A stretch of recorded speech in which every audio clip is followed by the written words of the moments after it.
وذكر فإن الذكرى تنفع المؤمنين.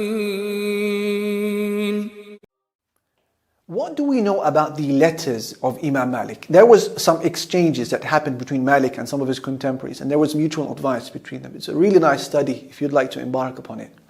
I'm going to share with you one letter.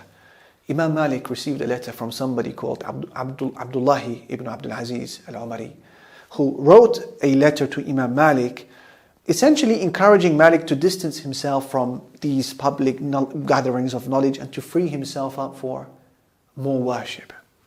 Imam Malik responded by saying to him, إِنَّ اللَّهَ قَسَّمَ الْأَعْمَالَ كَمَا قَسَّمَ الْأَرْزَاقِ. My brother, Allah has distributed the actions of good deeds between people the same way He has distributed between them rizq, provisions. Then Imam Malik explains, there may be a person whose heart is opened by Allah towards prayer, but not so much towards fasting. And there may be another person whose heart has been opened up towards sadaqah, charity, but not so much towards fasting. And there may be another person whom Allah has opened his heart towards jihad, but not so much towards prayer. And then Malik said in his letter, and the teaching of knowledge is one of the most rewarding of good deeds. And I am satisfied with what Allah subhanahu wa ta'ala has opened for me. And I don't believe that what I am doing is anything lesser than what you are doing. And my hope is that both of us are upon goodness, and it is incumbent that both of us be satisfied with what Allah has blessed us with. Wassalam. That was the end of the letter of Imam Malik. How do you summarize that? Malik is essentially saying people are different. So as long as the base requirements of salah and fasting and the rest of it is made, as long as these minimum requirements are made, and one is to realize that Allah will open up the hearts of different people to be inclined to different matters of Islam and to excel in different matters over others. That's just the way life is. So, for example, you will find that some people, their joy in life is fasting. They actually enjoy fasting for Allah's sake. Fasting maybe every other day even. And they find it easy.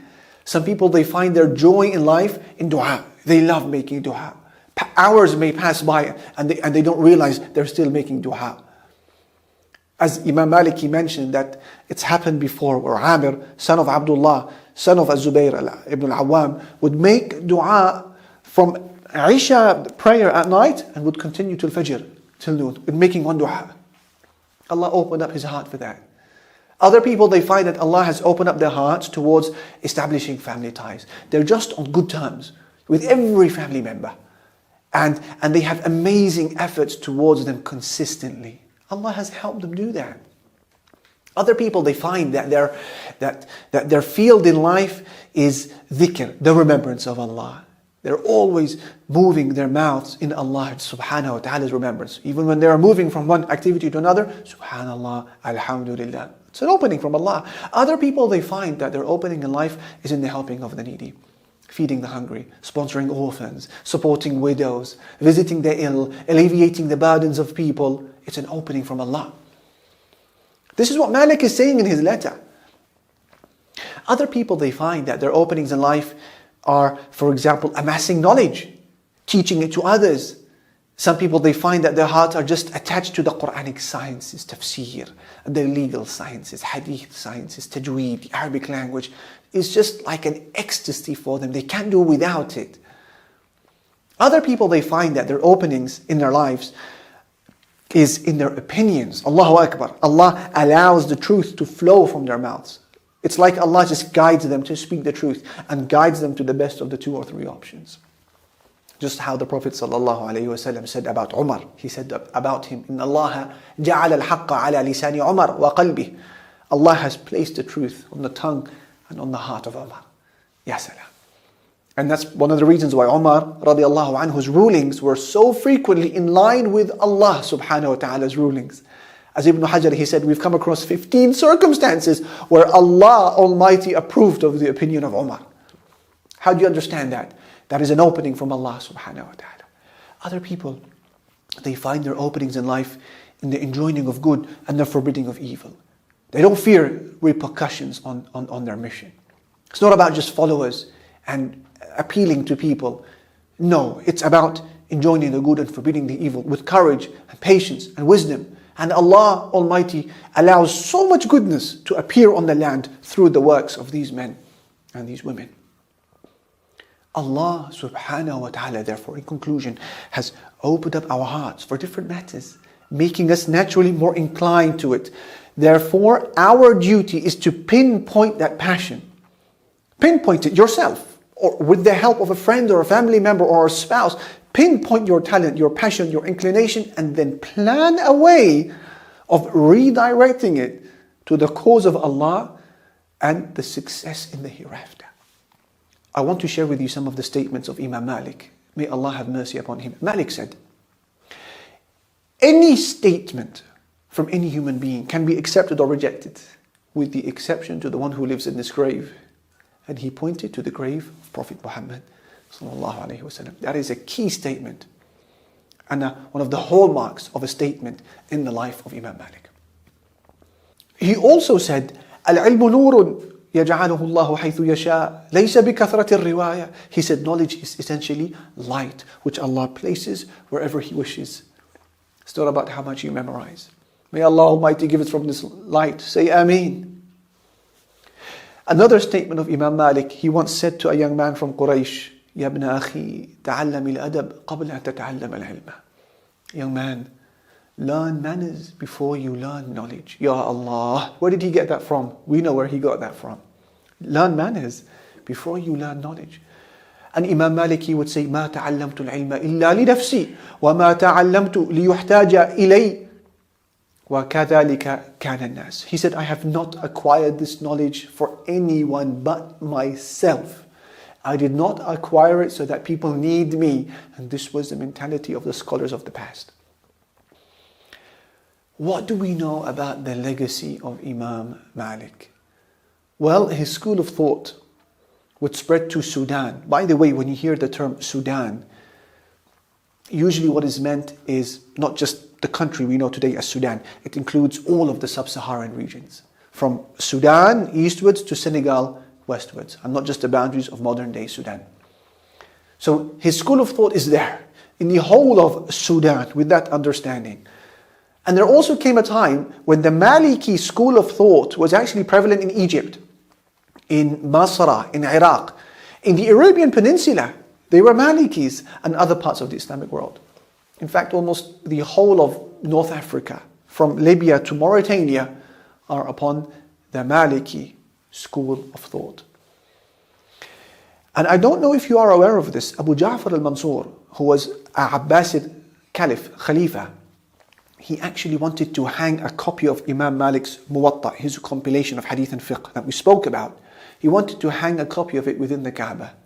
And he wanted to impose the rulings found within this book upon the whole Muslim Ummah and to instruct the jurists to issue verdicts upon its guidance. Now this was the perfect opportunity, right, for Malik to have his works standardized globally. And you know Abu Ja'far, for those who read history, they know about his power and they know about his harshness. He could have easily imposed this.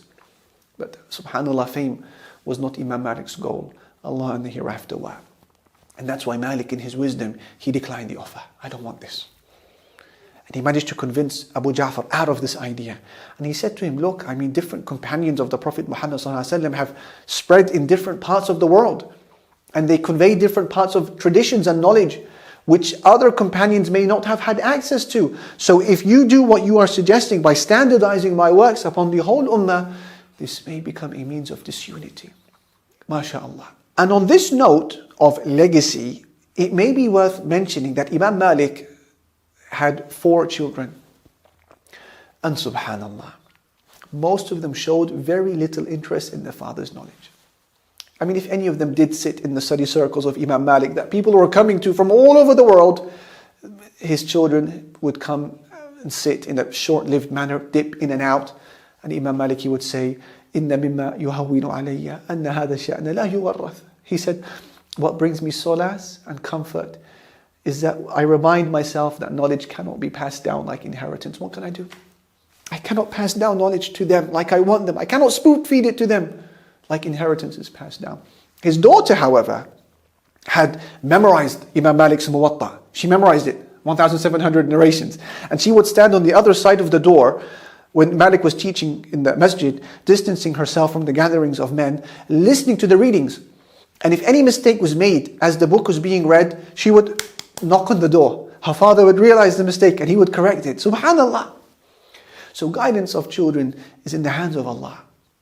And I agree, many families were blessed with children and progenies who passed down the baton of knowledge from generation to generation. Some families were blessed like that. The family of Imam Ahmad, family of Imam Abu Hatim al-Razi, the family of Mandah al-Asbahani, Taymiyyah al-Harrani, generations upon knowledge. Family of al-Iraqi, al-Subki and others. Families of scholarship that just passed down the baton of knowledge from one generation to another. But many families of scholarship, if not most families, they weren't blessed with this. And that should restore some comfort to our hearts, as Imam Malik he said.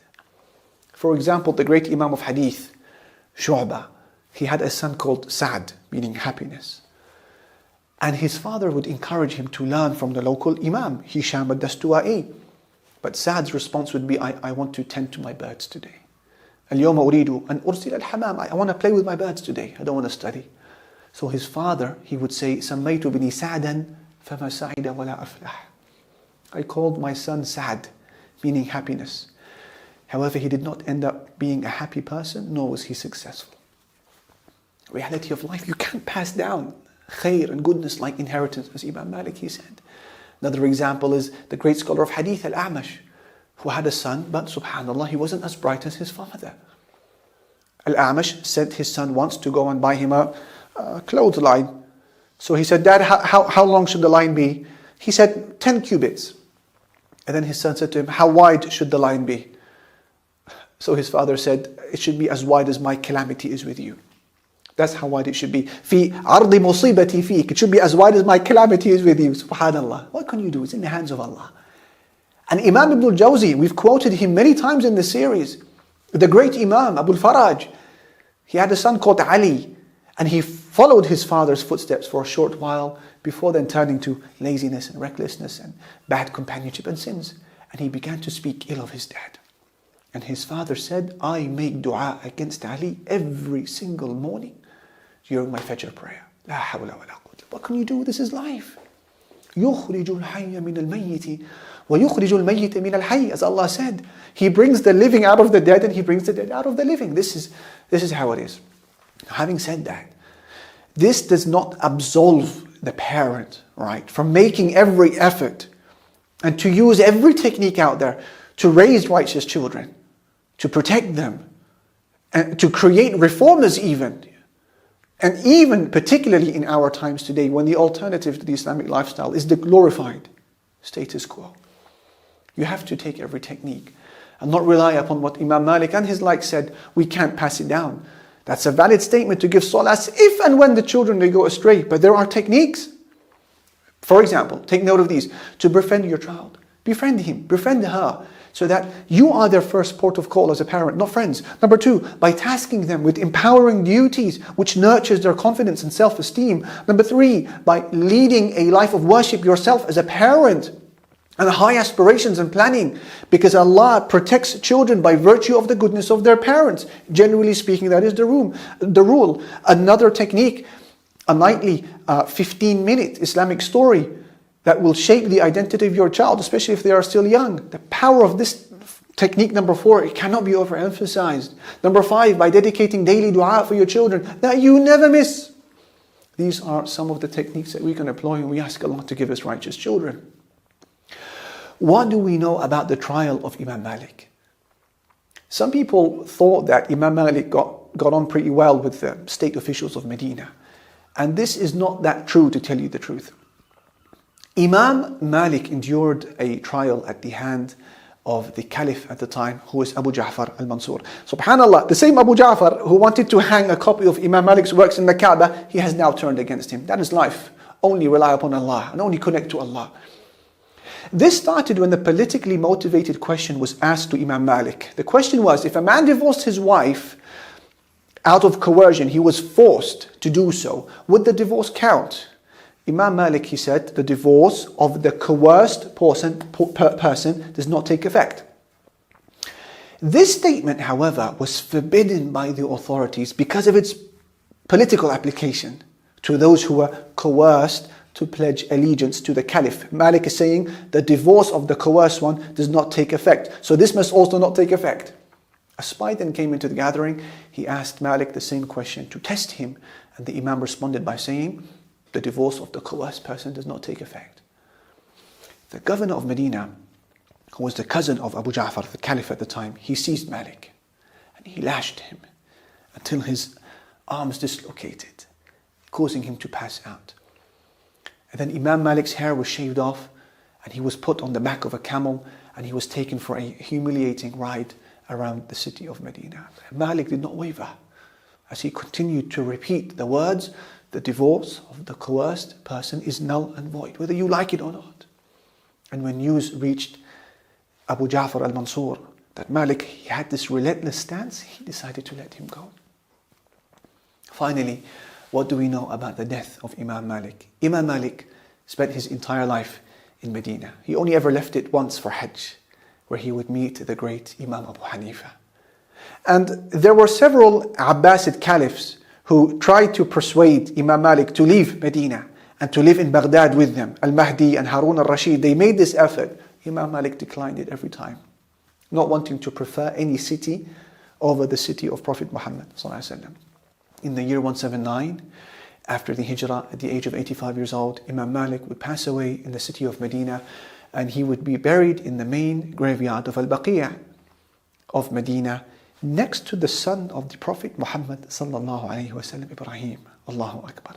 Our Messenger sallallahu alaihi wasallam said, "Man istata'a an yamuta bil madinati falyamut biha, fa inni ashfa'u liman yamutu biha."